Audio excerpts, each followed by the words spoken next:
Before they were hitting 180s, they were fitting windows, laying bricks, chasing cows, and fixing NHS cars. That's right, your favourite darts pros weren't always tungsten-slinging superstars. But which former coal miner ended up with world titles? Who tiled Dennis Bergkamp's kitchen before collecting match wins? And who literally quit being an accountant with just $2,000 in the bank? You'll never look at a checkout lane or your local roofer the same again. Phil Taylor, ceramic warehouse worker. Before becoming the most dominant force in darts history, Phil Taylor was elbow deep in bathroom tiles. The power worked as a ceramic warehouse technician in Stoke-on-Trent, developing the kind of precision that would eventually terrify every opponent at the Jockey. And while some players were dreaming of world titles, Phil was just trying not to drop boxes of porcelain on his toes. Not exactly glamorous, but it set the groundwork for 16 world titles and a legacy built as neatly as the tile displays he once stocked. Michael van Gerwen, Tyler. MVG wasn't always bulldozing through Premier League nights. In his teenage years, he was a tiler in the Netherlands, fitting kitchens and bathrooms with the same sharp angles he now uses to dissect treble 20s. Now, treble 19 for the bullseye! What an amazing finish! What an amazing finish! Doing amazing! The wildest part? He once tiled the house of football legend Dennis Bergkamp.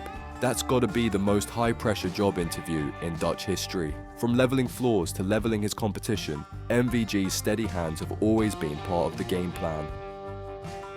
Peter Wright, pot washer, window fitter, fence installer. Snakebite's resume reads like a list of part-time gigs from a teenager's summer holiday. Pot washer at a holiday camp, check. Window and fence fitter, check. Meeting his wife while scrubbing dishes, romantic bonus. Peter Wright's journey wasn't linear. Before the Mohawk, before the world titles, he was juggling manual labour and dartboards. And now, he's got more players' championships than fence posts he probably drilled crooked as a teen. Gerwin Price, professional rugby player. Before becoming one of darts' most intense competitors, Gerwin Price was flattening people on rugby fields. He played professionally for Neath, Crosskeys, the South Wales Scorpions, and even Glasgow Warriors. The pay, around £500 a week. So he went from rucks and scrums to raws and slams, just with a dart instead of a rugby ball. These days, he's still aggressive, just without the bruises, unless you count emotional damage from losing to him on stage. Raymond Van Barnavald, postman. Neither snow, nor rain, nor 5 world titles apparently. Before becoming a Dutch national hero, Barney was delivering letters for a modest $840 a month. When he won his first BDO World Championship for $40,000, he was still showing up to sort mail on Monday. That's commitment. He knows this could be his time. Double 8, 2 darts 4, does he need them? Can he do it in one for the title? It's there! It's there! Look at him, Ray Barnavald!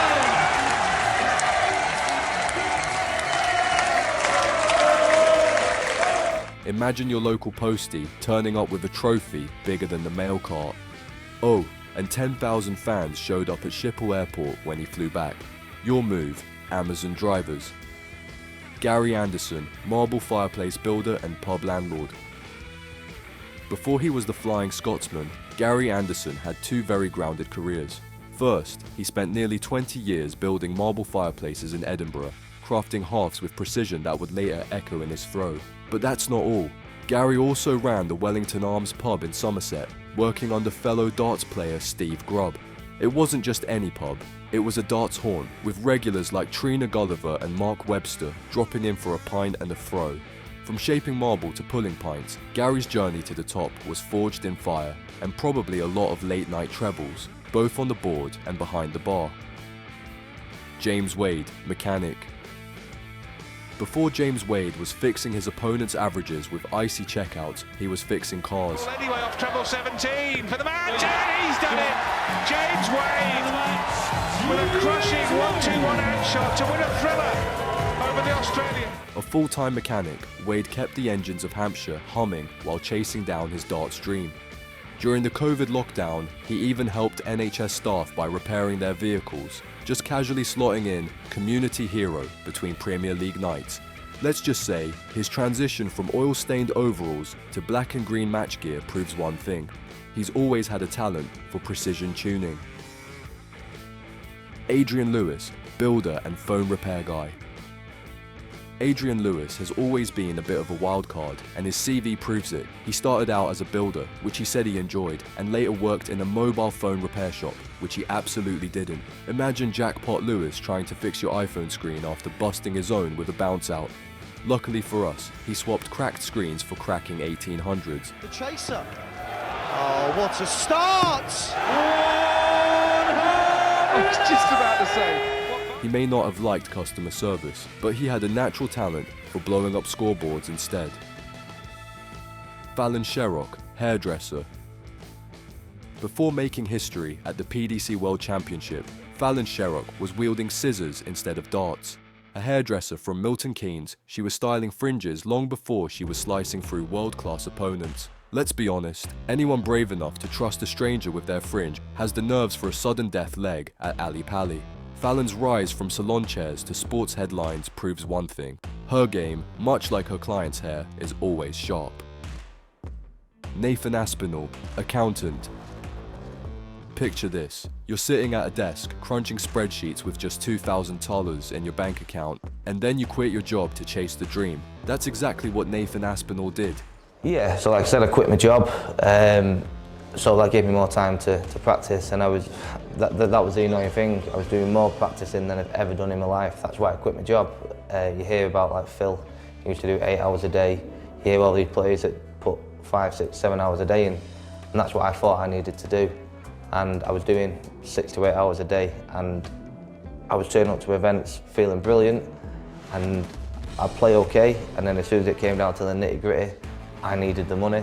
In 2018, he left accounting behind, took a gamble on the Oki, and within a year won the UK Open. Most of us get anxiety from a missing decimal point. Aspenol. He risked it all and ended up banking trophies instead of invoices. He's done it to win a major. So Thank you. yeah, BDO Worlds. There's one. There's two. He done it! And what a way to win! That is a star's way to win a tournament. Rob Cross, electrician. Rob Cross wasn't just voltage in name, he really was an electrician. Based in Hastings, he was wiring up homes by day and quietly crushing pub leagues by night. And then came the miracle. He won the 2018 World Championship as a total unknown. Imagine going from rewiring fuse boxes to outscoring Phil Taylor in front of millions. From circuit boards to dartboards, Cross didn't just flip the switch, he lit up the entire scene. Luke Humphries, roofer and retail worker. Before becoming Cool Hand Luke, Humphries was up on rooftops in Newbury, hammer in hand, balancing tiles and treble 20s. He even stacked shelves in retail while playing the development tour, a balancing act between day jobs and darting destiny. These days, he's stacking trophies instead of groceries. Still cool-headed, still lethal, and definitely not missing the early morning roof shifts. Dimmitri Vandenberg, supermarket shelf stacker. Before the dancing, the walk-ons, and the smooth as butter throws, Dimmitri Vandenberg was stacking shelves in a Belgian supermarket. It's almost poetic. He went from lining up cereal boxes to lining up world-class finishes. Even now, he brings that same rhythm to the Oki, just with a bit more glitter and a lot fewer barcodes. Turns out, all that time in aisle 4 paid off in major titles. Eric Bristo, proofreader for an advertising agency. The crafty cockney himself, Eric Bristo, had an unexpectedly tidy start, working as a proofreader at an ad agency. Yes, before rattling opponents and redefining dart swagger, he was catching typos for a living. And honestly, that checks out. He always knew how to deliver the perfect line, whether it was on a page or at the board. Bristo didn't just write the script for modern darts, he edited it too. Jockey Wilson, coal miner, commerce chef, fish factory worker, army man. Before he was a 2-time world champ with a legendary scowl and a cult following, Jockey Wilson did just about everything under the sun and underground. He worked as a trainee commis chef at the Smuggler's Inn, put in shifts at a fish factory, served in the British Army, and yes, even worked as a coal miner at Seafield Colliery. If darts didn't work out, Jockey probably could have run his own pub, staffed it, fed the punters, and then challenged them to a match afterward. The man was pure grit. His throw may have been scruffy, but his path to the top was a working class grind of epic proportions. John Lowe, carpenter. Before John Lowe was known as Old Stoneface and became one of the coolest men ever to hit a treble 20, he was building things by hand as a carpenter. Makes sense, really. The man was all about craftsmanship, smooth action, no drama, just precision, like a well-cut piece of timber. Lowe didn't just build shelves, he built a legacy that still stands today, including 3 world championships and the first ever televised 9-darter. 17.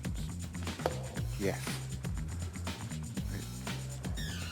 Level 18, his next target. Yes, he wants 2 18s for £100,000.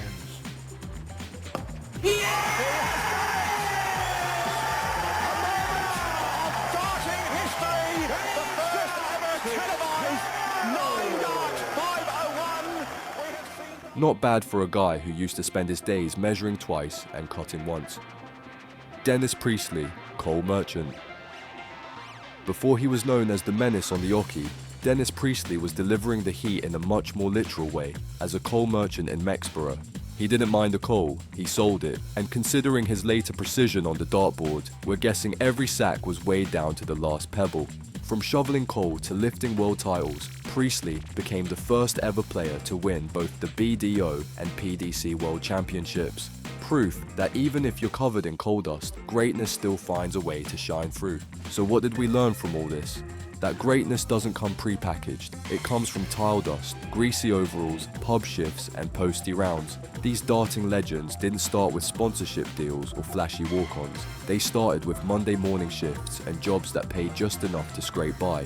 And if you thought this was a wild career pivot, wait until you hear about the guy who made £2 million playing darts, then didn't pay his taxes.